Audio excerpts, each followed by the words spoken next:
For 2 weeks, I was stuck trying to make one of the most difficult choices. I'm being a little dramatic, but it was still a tough one. So with Apple making the iPhone 16 Pro Max a little bit larger this year, I was deciding between keeping the bigger iPhone 16 Pro Max or this year going with the smaller 16 Pro. So while I was in that Apple return policy window, I was switching my phone SIM literally like 5 times a day. It's a little bit more than I'd like to admit. So now I've returned one of the phones and I've finally made my decision. Let me walk you through how I chose so you don't have to go through the same stressful decision-making process that I did. Oh, and since I haven't said it yet, yes, I decided to go with the iPhone 16 Pro Max, the bigger one, in natural titanium. Before we get started though, consider subscribing to the channel. It does help me out a lot. Okay, so I broke my decision down into 4 main categories or criteria. Number 1, hand size. This honestly is probably one of the biggest deciding factors of what phone you're gonna pick. Obviously, the size of your hands does matter, but I think what's more important is how the phone feels in your hand, and that's subjective. Just for some reference, I'm a pretty big person. I'm 6'5", I have pretty large hands,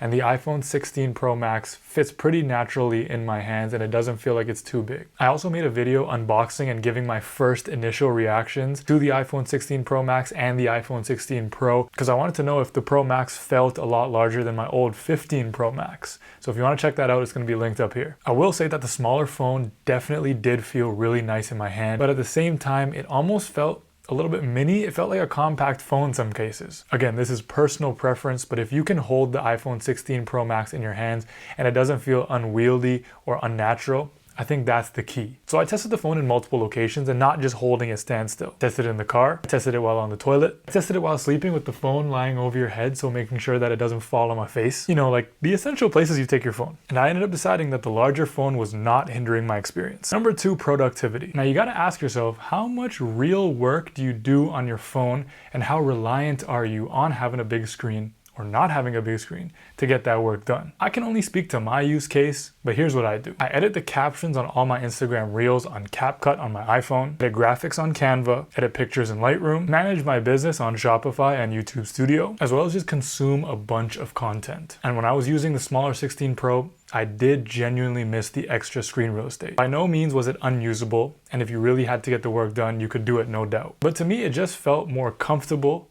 a little bit more natural and enjoyable of an experience using the large screen to get my work done. I feel like I was getting what I needed out of the phone with the larger one. I think it's also important saying that I was coming from an iPhone 15 Pro Max, so I was already used to the bigger size. So this one felt very familiar. When the 16 Pro, the smaller one, it did feel like tiny compared to it. Number 3, battery. The iPhone 16 Pro Max is said to have the longest lasting battery out of any iPhone. And in my short time testing it, I can honestly agree that the battery has been great. I'm gonna make a day in the life using this phone, so make sure you're subscribed to check that out because I'm going to be further testing the battery. But for the purpose on making a decision, if you're somebody who really relies on having your battery last you all day, then go with the Max. If you're always by a charger, you don't really need your phone to last you that long, you're not doing too many heavy tasks on it, then this category won't matter too much to you. For me, all I need is that I need my phone not to die before I go to bed.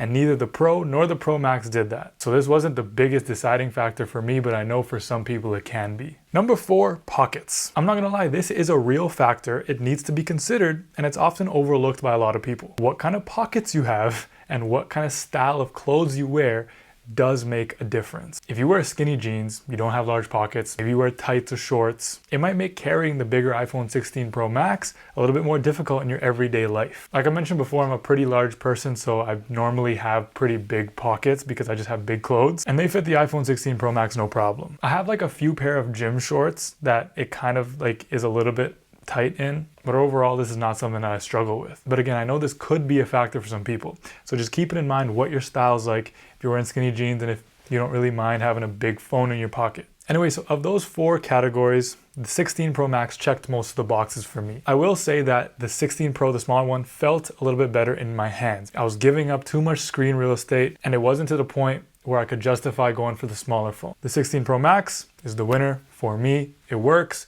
Again, I'm not saying that it should be for you. I'm just giving you the categories that I use to decide because I'm not gonna lie, that decision making process, you could ask any of my friends, it was so difficult. But anyways, I hope that you found some value in this video. If you did, make sure you click that thumbs up and consider subscribing to the channel. My name is Aryan. Thank you so much for watching, and I'll see y'all in the next video.